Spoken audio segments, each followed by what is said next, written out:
ഇന്ന് ഞാൻ നിങ്ങളുമായി പങ്കുവെക്കുന്നത് ശൈത്യകാലത്ത് മരങ്ങളെ എങ്ങനെ സംരക്ഷിക്കാം എന്നതിനെക്കുറിച്ചാണ്.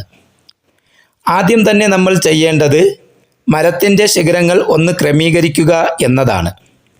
അമിതമായി വളർന്നതും രോഗങ്ങൾ ബാധിച്ചതുമായ ചില്ലകൾ മുറിച്ചു മാറ്റണം. എങ്കിൽ മാത്രമേ സൂര്യപ്രകാശം മരത്തിൻ്റെ എല്ലാ ഭാഗത്തേക്കും എത്തുകയുള്ളൂ. അങ്ങനെ മരത്തിൻ്റെ ചില്ലകളെല്ലാം ക്രമീകരിച്ചു കഴിഞ്ഞാൽ അടുത്തതായി മരത്തിന് ചുറ്റും നല്ലൊരു തടം എടുക്കണം. അതിൽ ആവശ്യത്തിന് ജൈവവളം ചേർത്ത് കൊടുക്കാം. പക്ഷേ ഒരു കാര്യം പ്രത്യേകം ശ്രദ്ധിക്കണം. വളം വെറുതെ വിതറിയാൽ പോരാ, അത് മണ്ണുമായി നന്നായി ഇളക്കി യോജിപ്പിക്കണം. എന്നാൽ മാത്രമേ മരത്തിൻ്റെ വേരുകൾക്ക് ആ പോഷകങ്ങൾ കൃത്യമായി വലിച്ചെടുക്കാൻ സാധിക്കുകയുള്ളൂ. വളമെല്ലാം നൽകി മണ്ണുമായി യോജിപ്പിച്ചു കഴിഞ്ഞാൽ പിന്നെ ഏറ്റവും പ്രധാനപ്പെട്ട കാര്യം നനയാണ്.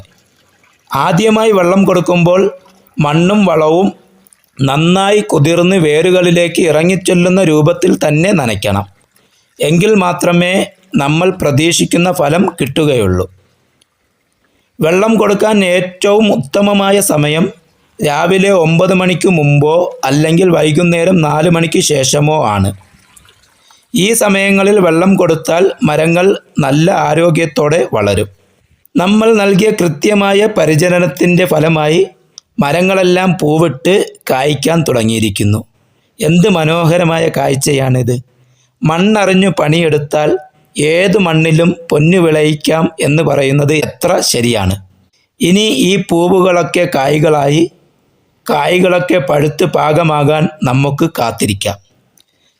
എൻ്റെ ഈ തോട്ടത്തിൽ ഏതൊക്കെ തരം പഴങ്ങളുണ്ട്, അവയുടെ ഗുണങ്ങൾ എന്തൊക്കെയാണ്, മറ്റു കൃഷികൾ എന്തൊക്കെയാണ് എന്നതിനെക്കുറിച്ചൊക്കെ മറ്റൊരവസരത്തിൽ നിങ്ങളുമായി പങ്കുവെക്കാം. അപ്പോൾ വീണ്ടും കാണാം.